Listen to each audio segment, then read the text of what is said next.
오늘 본문을 다시 한번 좀 여러분 읽어보실까요? 성경책을 자기 걸 찾으세요. 야고보서 4장 13절에서 17절 말씀입니다. 여기다 깔아주세요. 다.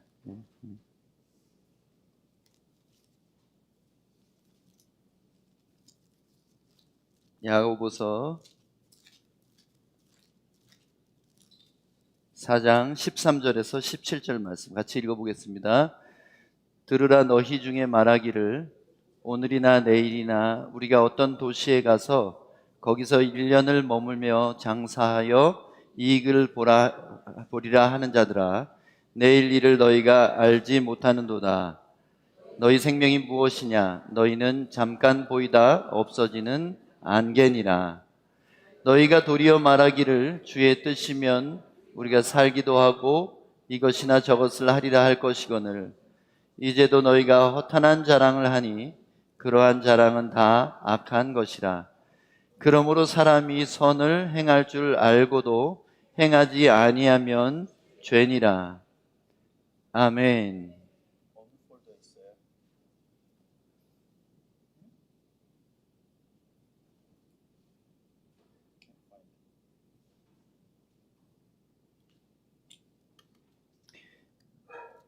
오늘 본문은 야고보서에 나오는 9가지의 무엇을 하지 말라는 굉장히 야고보서는 마음이 힘들어요. 읽다 보면은 뭐 하지 말라는 말을 9번이나 9가지 주제를 놓고 얘기를 했습니다. 그런데 그 말라와는 달리 하라고 하는 부분이 오늘 본문에 나와 있습니다. 오늘 제목을 주의 뜻이면이라고 정해봤습니다.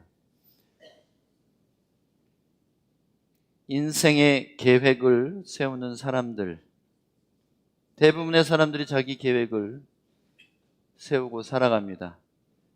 긴 계획을 세우기도 하고 짧은 계획을 세우기도 하고, 그래서 인생을 계획을 가지고 사는 사람들을 참 잘 산다고 생각을 하고, 또 그렇게 우리가 학교에서 배우고 그렇게 사회에서도 강요를 받습니다. 그래서 많은 사람들이 계획이 없이 사는 사람들을 참 대책이 없고 무책임한 사람들로 여기고 살아갑니다. 대표적으로 길거리에서 사는 사람들 계획이 있나요? 없나요? 대부분은 아무 계획이 없습니다.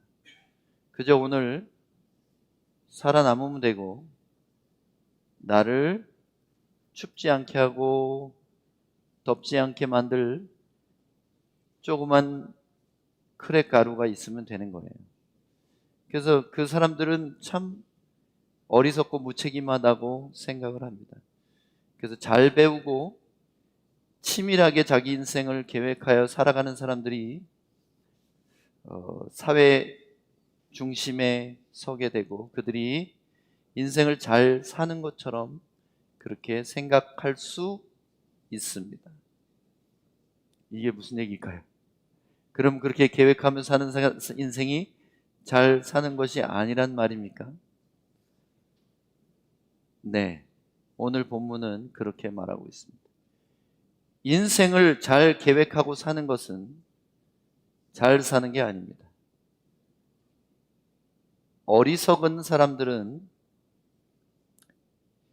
내가 은퇴하면 이것을 하고 저것을 하기 위해서 지금 이 젊은 시절에는 그저 열심히 경쟁해서 살아남고 이겨서 성공하고 돈을 모아서 은퇴 후에 내가 멋지게 폼나게 한번 하나님께도 영광 돌리고 내 인생을 잘 살았다는 증명을 스스로 한번 해보겠다, 이런 거창한 계획을 가진 사람들이 교회 안에도 무지하게 많습니다. 그래서 나는 젊은 날에는 열심히 비즈니스를 하고 은퇴 후에 내가 선교사로 나가서 여생을 하나님께 영광 돌리며 살겠다. 이런 말도 안 되는 계획을 세우는 사람도 있습니다. 그런 얘기를 하는 장로님들이나 이 권사님들 보면은 제가 한숨이 나와요. 왜 그렇습니까? 그것은 진리와 상관없는 신념이기 때문에 그래요.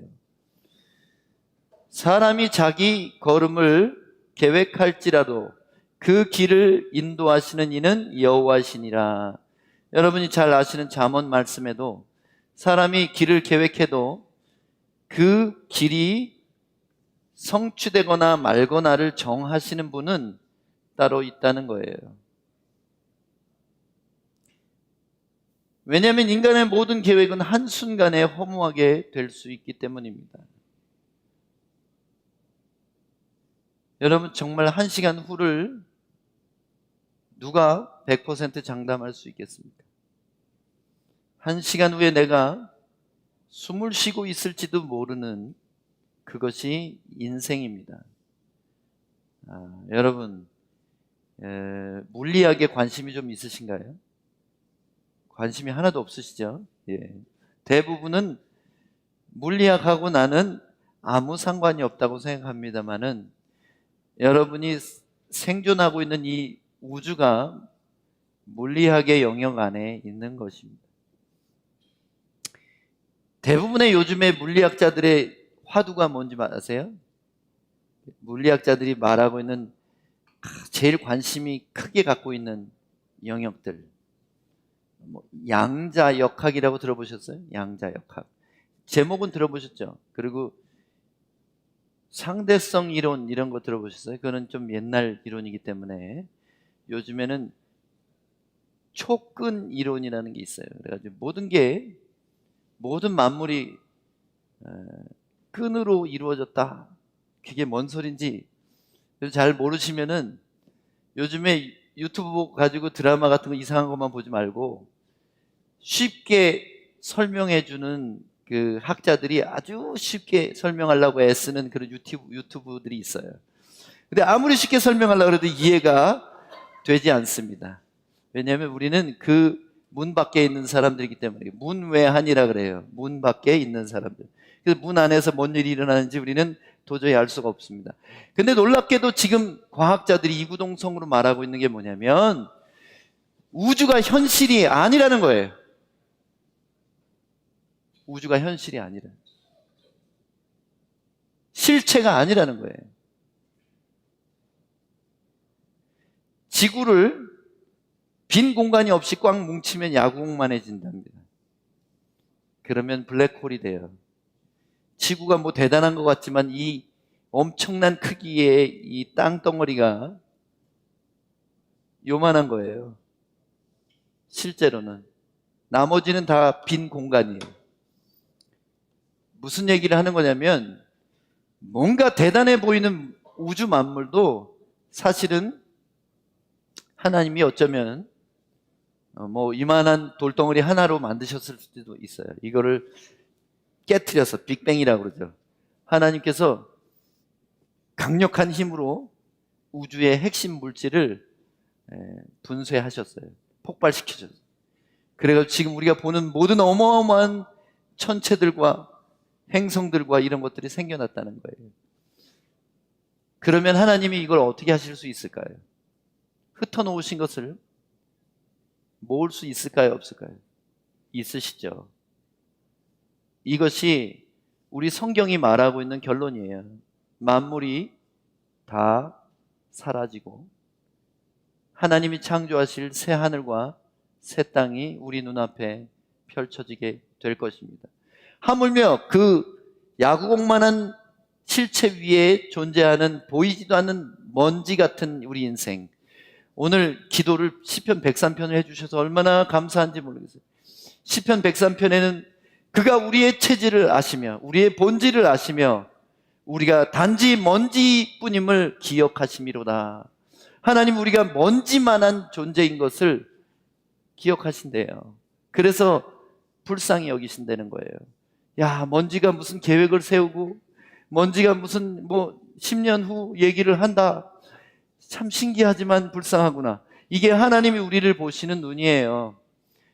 누가 자기 호흡을 한 번 더 의지대로 할 수가 있겠습니까? 누가 자기 심장을 한 번 더 뛰게 할 수가 있겠습니까?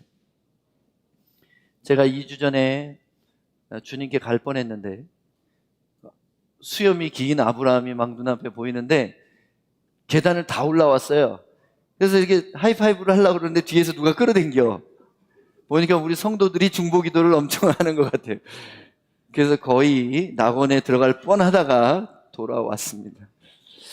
여러분 댕기 다 걸리신 분도 있고 앞으로 걸리실 분도 있지만 거의 다 걸릴 거예요. 지금 남미가 댕기 때문에 어마어마하답니다. 지금 안 걸린 사람이 없을 정도래요.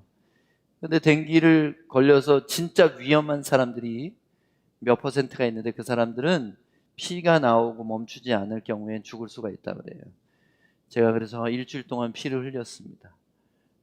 내부에서도 출혈이 나고 겉으로도 피가 나고 코피가 5시간씩 흘렸어요. 코피를. 그래서 진짜 피가 모자랄 정도로 피를 많이 쏟았습니다. 근데 안 죽고 다시 여러분 앞에 서 있습니다. 뭐 할 일이 있어서 그래요. 우리는 언제 갈지 모르는 인생이라는 거 여러분 기억하시길 바랍니다. 순서도 없어요. 아기도 죽어요. 젊었다고 잘난 척할 것도 없습니다. 모든 인생이 당일에 그 호흡을 걷어가시는 주권자 앞에서는 그저 안개 같은 존재입니다. 여러분 오늘 야고보는 인생을 안개라 그랬어요. 이사야나 시편에는 뭐라고 되어 있습니까? 이사야 40장 6절인가요?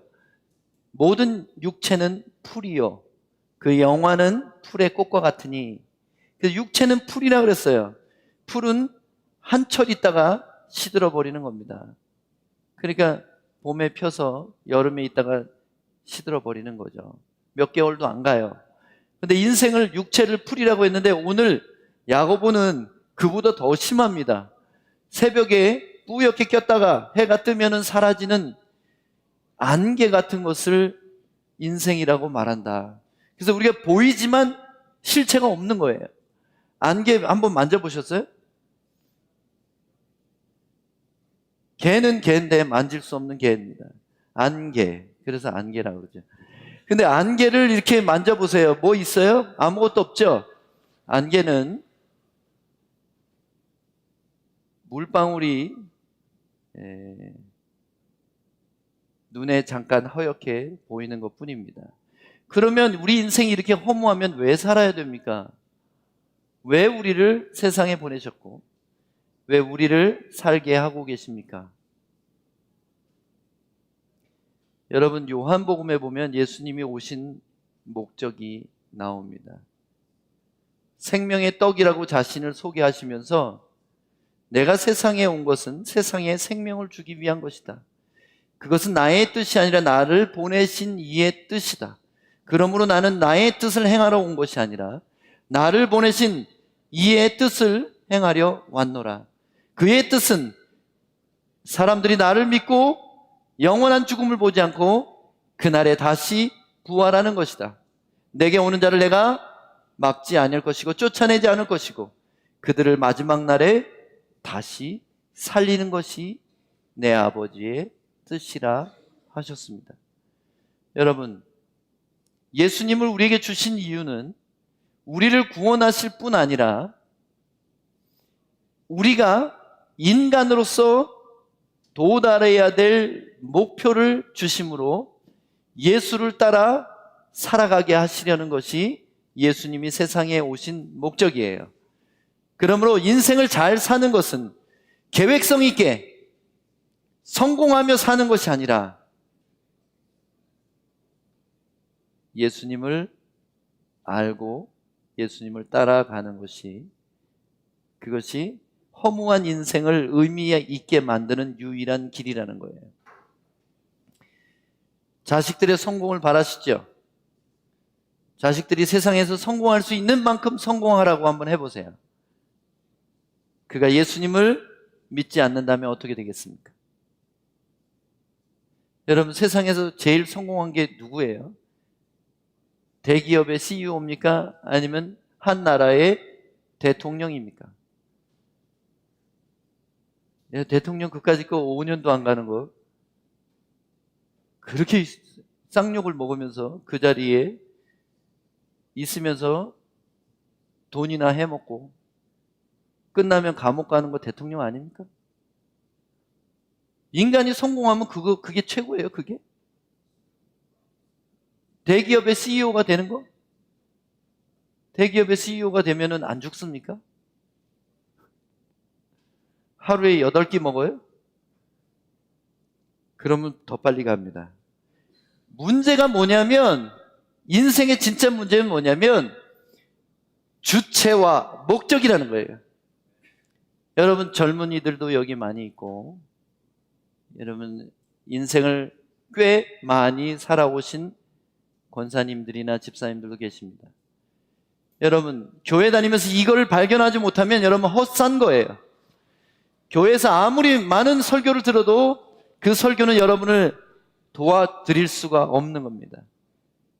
주체와 목적이 분명하지 않은 삶은 교회를 아무리 열심히 다녀도 지옥에 가게 돼 있어요. 다시 한번 본문을 보겠습니다. 들으라. 들으라. 뭐 같죠? 들으라가 딱 들으니까 예수님의 동생 야고보는 굉장히 구약적이에요. 이분은 굉장히 권위적이에요. 근데 그 권위가 사람으로부터 난 게 아니라 하나님이 주신 권위입니다. 그래서 야고보의 말은 두려워요. 들으라 이 말은 마치 신명기 6장의 쉐마 같습니다. 들으라 이스라엘아. 들으라는 말은 뭐예요? 귀로 들으라는 얘기입니까? 예, 귀로 들으라는 얘기죠. 그런데 그것뿐이에요? 아니에요. 순종하라는 뜻이죠. 엄마 말 좀 들어 이 녀석아 그러면은 듣고 있어. 게임 좀 그만하고 공부 좀 해. 그러면 잘 들려. 그게 듣는 거예요. 들으라 이 말은 교회에게 야고보가 경고하듯이 하는 말입니다.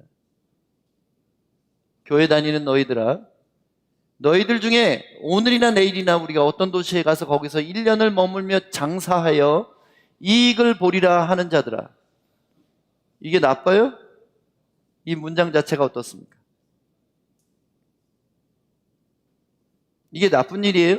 아니, 그냥 일상이에요. 직업을 가진 모든 사람들이 하는 말들입니다. 장사하는 사람이 이렇게 말하는 게 뭐가 나빠요? 이거는 정상이지. 그렇게 생각할 수 있죠. 근데 문제가 뭐예요? 여기 진짜 문제는 뭡니까? 주어가 문제예요, 주어가. 우리가 예수님을 주님이라고 말하면서 주여, 주여 하고 있지만 자기 뜻대로 계획하는 거예요. 주어가 우리가예요. 우리가 어떤 도시에 가서 이런 계획을 펼치고 있어요. 그리고 그의 목적은 뭡니까? 주어는 우리고 그의 목적은 이익을 보리라예요. 아니, 장사하는데 이익 보려고 장사 안 하는 사람 있나요? 다 여러분들도 장사하시잖아요. 여러분 열심히 기업에서 일을 하시잖아요. 왜 일을 합니까? 거기에 대한 응당한 평가와 보상을 받지 않는다면 그런 회사를 다닐 필요도 없고 그런 비즈니스를 할 이유도 없잖아요. 근데 문제가 뭐냐는 거예요, 여기. 계획을 세우고 있는데 누가 주체냐는 거예요. 내가 계획을 세운 거예요. 그리고 그 목적이 뭐냐는 거예요. 내가 이익을 보는 거예요. 여러분, 우리는 아이들을 잘못 키워왔습니다.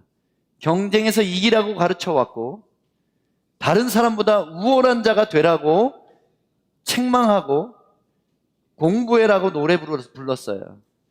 그런데 그것은 아이들을 지옥으로 보내는 일이었다는 것을 깨달아야 합니다. 공부해서 남주냐? 이렇게 말하죠. 공부해서 그 이익을, 그 베네핏을 네가 받아라, 그런 얘기를 한 거예요. 너는 공부 잘해서 이기주의자가 되라, 이렇게 말한 거예요. 성공해서 이기주의자로 살아라. 이게 모든 부모들의 가르침이었습니다. 공부는 왜 합니까? 남 주려고 하는 거예요. 내가 전공하는 것으로 다른 사람에게 유익을 끼치기 위해서 공부해야 되는 겁니다.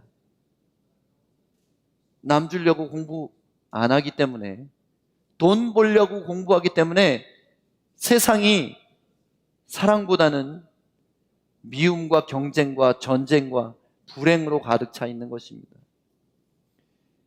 자, 주체는 자기고 목적은 자기의 이익이에요. 이런 인생을 사는 사람들은 하나님이 비웃으십니다. 그래? 네가 내일 일을 알아? 1년 동안 장사한다고? 너 내일이 마지막 날이야. 예수님의 비유에도 나오죠. 부자가 한 해 농사를 잘 지어가지고 쌓아두고 이제 먹고 마시자 내 영혼아 그랬더니 그날 밤에 그 부자를 데려가신대요. 그러면 그 쌓은 것이 누구 것이 되겠느냐 물어보시잖아요. 여러분이 가진 명예나 학벌이나 돈이나 이런 것들 오늘 여러분 데려가면은 한 푼도 못 가져갑니다. 그리고 그 명예로 하나님 앞에 가서 나 이런 사람이에요 말할 수도 없어요. 제가 의학 박사인데요, 제가 무슨 생물학 박사인데요, 이런 말을 주님 앞에서 하면 끌려나갑니다. 끌려나가죠. 미가엘이 끌어냅니다. 그래서 삶의 주체나 목적이 바뀌지 않으면 우리는 다 허무한 삶을 사는 거예요. 예수를 믿든지 안 믿든지. 허탄한 자랑이다 그랬어요. 허탄하다는 말의 정확한 의미가 뭡니까? 텅 비어있고 허무한 것입니다. 그러므로 잘 살려면, 인생을 잘 살려면 인생의 주체와 목적을 바꿔야 돼요. 인생의 주체와 목적을 바꿔야 그 인생이 의미가 생기는 것입니다. 여러분, 인생의 주체는 나에서 주님으로 바뀌어야 돼요. 사도 바울이 그저 멋있게 말하려고 이제는 내가 사는 것이 아니요 내 안에 그리스도께서 사신 것이라 그렇게 멋지게 말한 건지 아십니까? 그것은 비유나 상징이 아니라 실제로 바울은 자기 안에 주님을 살아낸 사람이에요. 여러분 성령 받으셨습니까? 거듭나셨어요? 안 그러면 큰일 나요. 여러분 다 지옥 가게 됩니다. 거듭났습니까? 그러면 주여 주여만 하지 말고 하늘에 계신 아버지의 뜻대로 행하며 살아야 그것이 참된 그리스도인이요 그것이 좁은 문으로 들어가서 구원에 이르는 참된 신자라는 뜻입니다. 안타깝게도 교회 다니는 사람 모두가 구원받지 않습니다. 충격적이게도 교회 다니는 사람의 소수가 구원받을 것입니다. 여러분 이게 얼마나 복음이 필요한 이유인지 아세요? 교회를 다녀도 복음을 매주 들어야 됩니다. 평생에 듣는 말씀, 주 예수 크신 사랑을 매주 또 들어야 돼요. 또 들려주시오. 왜냐하면 믿음은 일주일도 안 가요. 믿음은 들음에서 나고 들음은 하나님의 말씀으로 말미암기 때문입니다. 그래서 여러분 오늘 다시 바꾸세요. 은근슬쩍 여러분의 마음의 자리에 왕으로 앉아있는 여러분 자신을 다시 끌어내리세요. 그리고 그 옛사람을 십자가에 못 박아버리고 내 영혼아 너는 스스로 계획하지 말지어다. 내 영혼아 너는 네 감정을 왕으로 삼아 살아가지 말지어다. 너의 이성이나 너의 판단력을 믿지 말지어다. 내 영혼아 너는 목자 되신 예수님만 죽어라고 따라가라.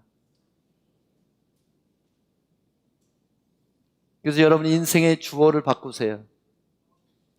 주어가 뭐예요? 어떤 문장의 주인이 된 그 주체를 말하고 있습니다. 근데 주는 우리가 예수님을 주라 부르잖아요. 그리고 어는 뭐예요? 주어 할 때 말씀 어자예요. 주 대신 말씀, 바로 예수님 자체가 주어예요. 우리 인생이 하나의 문장이라면 예수님이 우리의 주어가 되시는 거예요. 그래서 주님이 나의 주체가 되시고 내 삶의 목적이 이익이 아니라 오늘 본문에서는 선행이라고 말했습니다. 살아가는 이유가 뭐예요? 선행이에요, 선행. 진짜요? 행위로는 구원받을 자가 없으니까 은혜로 구원받는 거 아니에요? 그게 영지주의예요, 그게. 그게 초대교회부터 교회 안에 지금까지도 지긋지긋하게 있는 이단 영지주의예요. 사람의 행위가 중요하지 않다고 말하는 엉터리 같은 교리입니다. 오늘 15절, 16절 한번 보겠습니다. 너희가 도리어 말하기를 주의 뜻이면 우리가 살기도 하고 이것이나 저것을 하리라 할 것이거늘 이제도 너희가 허탄한 자랑을 하니 그러한 자랑은 다 악한 것이니라. 인간이 자기 스스로 자기의 판단을 따라서 계획을 세우면 그 목적이 아무리 고상해 보여도 내가 은퇴 후에 내가 선교사 나갈 겁니다. 이게 되게 좋은 말처럼 보이지만 하나님의 뜻은 그게 아닐 경우가 많습니다. 묻지도 않았어요. 그리고 내 생각에 옳다고 하는 것을 계획하고 있는 겁니다. 그것은 악하다고 그랬어요. 목적이 좋은 것처럼 보이지만 악한 계획도 많습니다. 왜냐하면 하나님 뜻이 아니거든요.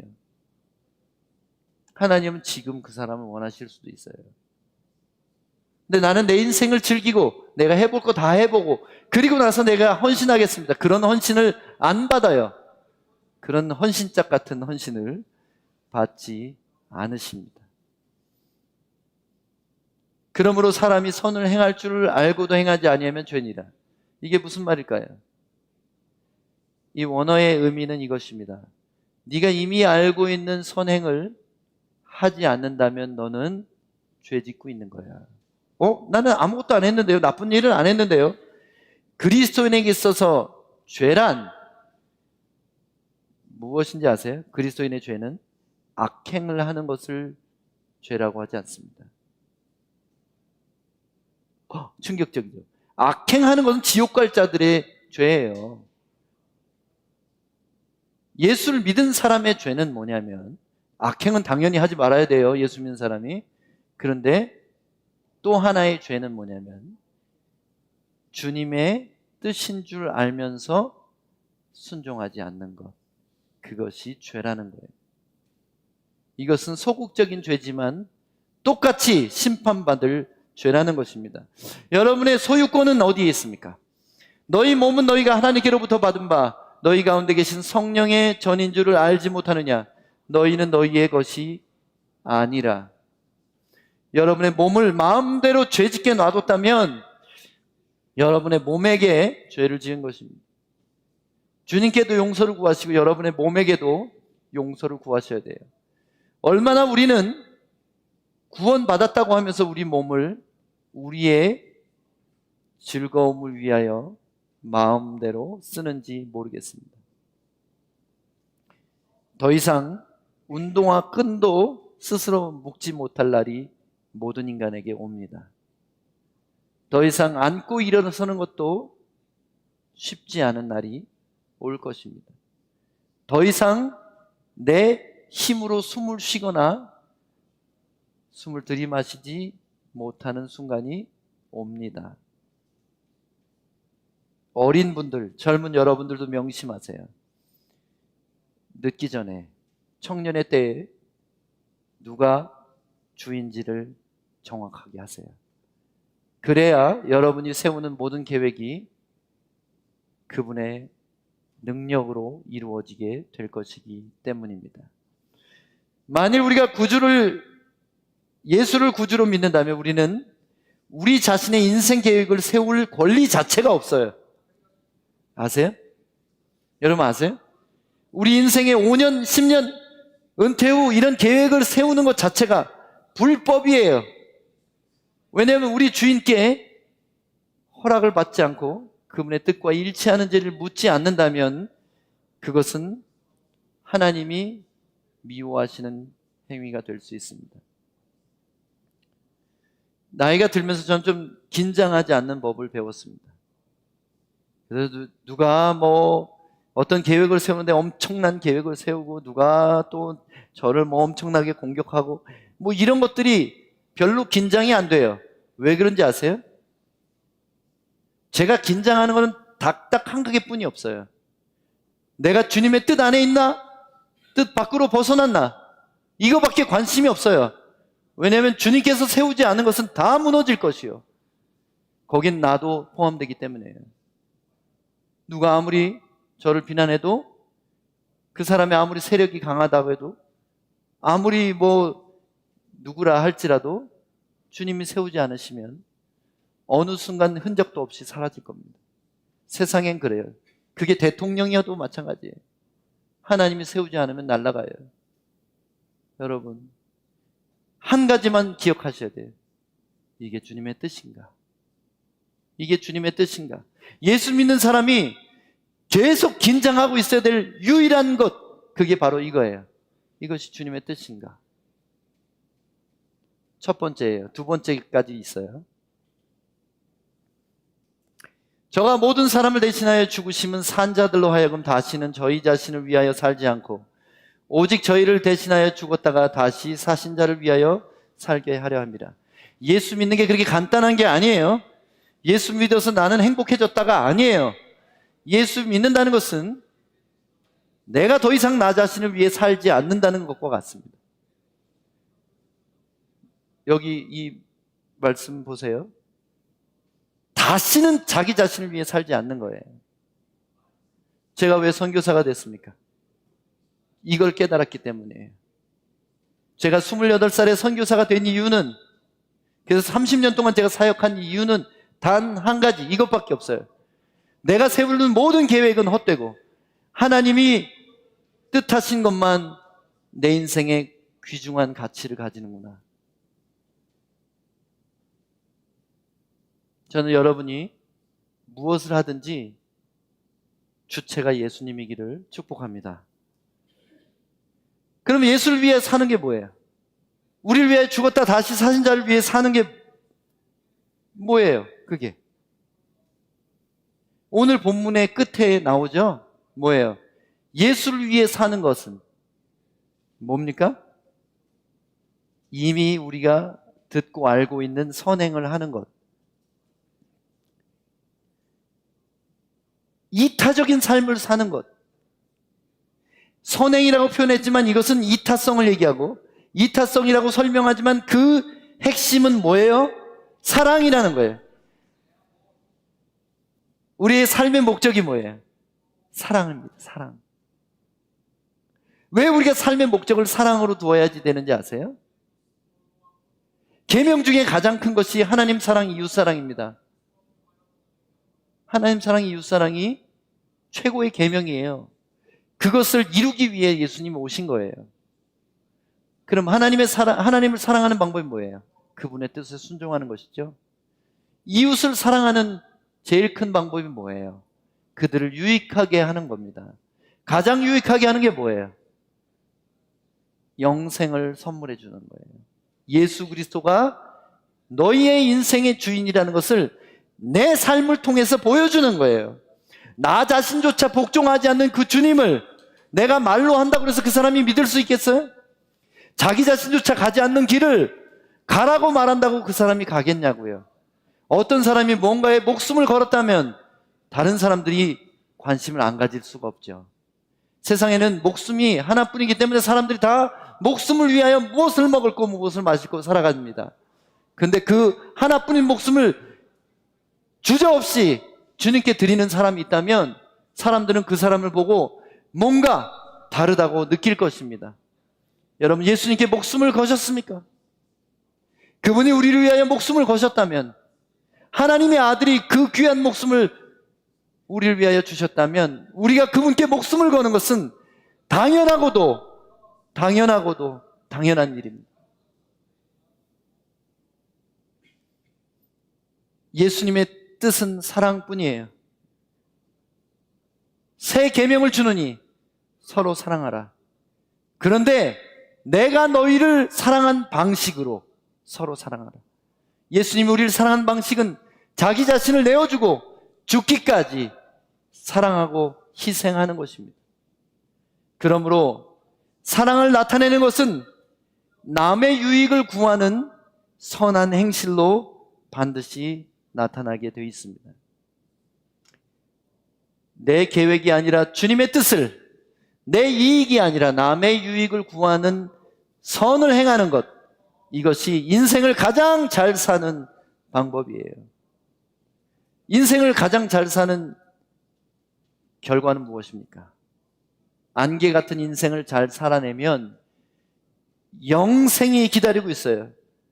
더 이상 죽지도 않고 늙지도 않고 변하지도 않고 이별도 없고 죄도 없고 불행도 없는 그곳에서 영이 아니라 몸으로 다시 사는 겁니다. 완벽한 몸, 그리스도의 부활한 육체와 같은 영체로서 살아가는 영원히 기다리고 있다는 거예요. 한 번 잘못 심으면 썩어버리고 끝나지만 잘 심으면 부활이라는 열매가 날 것입니다. 잘 심는 방법. 우리 인생 늙어가고 연약해져가고 언제 병 걸리고 사고 나서 죽을지 모르는 불확실성 가운데 살아가는 우리가 제일 잘 사는 방법이 포도나무 대신 예수님께 붙어서 그분이 주시는 힘으로 열매를 맺는 겁니다. 주님이 원하시는 열매는 바로 이타적인 사랑의 선행이라는 거예요. 교회를 수십 년 다녀도 아직도 자신의 주인이 자기가 되어서 살아가는 사람은 악하게 헛살고 있는 거예요. 오늘 본문이 말하고 있잖아요. 악하게 헛살고 있는 거예요. 교회 다니면서 악하게 헛사는 사람들 많습니다. 여러분 제발 그렇게 되지 마세요. 제가 우리 소망의 교회 사랑하는 성도님들에게 목자로서 정말 목숨 걸고 말할 수 있는 거, 여러분의 인생의 주인이 여러분 자신이면 반드시 지옥에 갈 것입니다. 오직 자기 유익을 위해 살고 있으면서도 선을 행하지 않으면, 이미 알고 있는 선을 행하지 않으면 그게 죄라는 거예요. 믿는 자의 죄예요.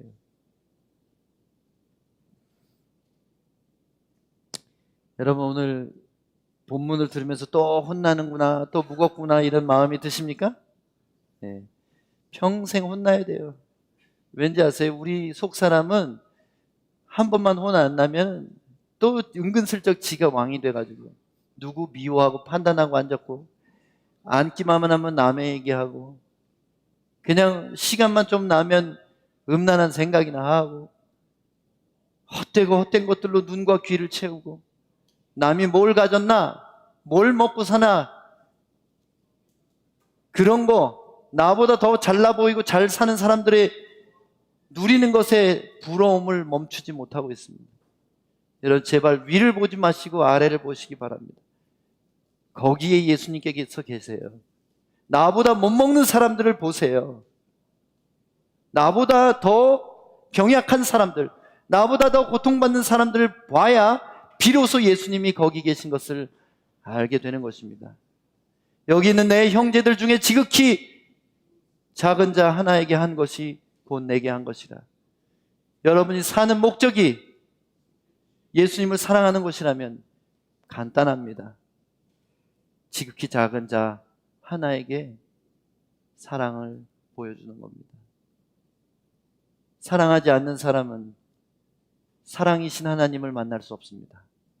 사랑하지 않는 사람은 사랑의 나라인 천국에 결코 들어갈 수가 없습니다. 여러분의 주어를 바꾸세요. 그래서 이렇게 말하세요. 내가 말이야 내년쯤엔 이거 할 거야. 이렇게 거들먹거리면 옆에 계신 분이 말씀해 주세요. 허탄한 자랑이십니다. 허탄한 자랑이십니다. 주님 뜻이면 내가 베네수엘라에 갈 것이다. 주의 뜻이면 내가 지금 수해를 당한 남부 지방의 사람들을 도와줄 것이다. 지금 히우그란지도 술은 어떻게 됐는지 아세요? 지금 또 비가 올 거랍니다. 근데 지금까지 온 비의 양이 100년 만에 최악으로 홍수가 나서 이재민만 수백만 명이 됩니다. 주 안에 있는 도시의 70%가 물에 잠겼어요. 우리 DTS 졸업생 중에도 집을 잃어버린 사람이 하나 있습니다. 그래서 오늘 우리 교회 이름으로 헌금을 보낼 거예요. 여러분의 관심은 어디 있습니까? 주님이 바라보시는 걸 같이 바라보고 있습니까? 아니면 세상 사람들이 바라보는 것을 바라보고 있습니까? 여러분은 소돔을 향해 눈을 돌리고 계십니까? 아니면 새 하늘과 새 땅을 바라보고 계십니까? 여러분의 주체가 누구예요? 입술로만 주여 주여 한다고 다 천국에 들어가는 것이 아니라 오직 하늘에 계신 내 아버지의 뜻대로, 그 뜻은 다른 게 아니라 사랑하는 겁니다. 너무 늦기 전에 빨리 용서하세요. 오늘 걷어가면 끝납니다. 용서하지 않는 사람 용서 못 받습니다. 너무 늦기 전에 표현하세요. 사랑한다고 말해주시고 작은 사랑을 보여주세요. 그것이 오늘을 잘 사는 방법이고, 그것이 인생 전체를 가장 지혜롭게 사는 방법입니다. 주체는 주님으로, 목적은 사랑으로. 따라하세요. 주체는 주님으로, 목적은 사랑으로. 이것이 구원받는 사람의 인생입니다. 주님의 뜻을 따라 이미 알고 있는 선을 행하십시오. 그것이 인생을 가장 잘 투자하는 방법입니다. 삶의 주체는 주님으로 바꾸고 삶의 목적을 사랑으로 바꾸어야 십자가의 희생을 헛되이 하지 않는 참된 신자의 삶을 살게 되는 것입니다. 인생 별거 없습니다. 젊은이들 실망하지 마세요. 별거 없어요. 살아보니 별거 없어요. 안개와 같습니다. 그렇기 때문에 더 잘 살아야 되는 거예요. 안개가 언제 사라질지 모르거든요. 사는 동안 만일 주님의 뜻이면 이렇게 말하고 사세요. 주의 뜻이면, 주의 뜻이면.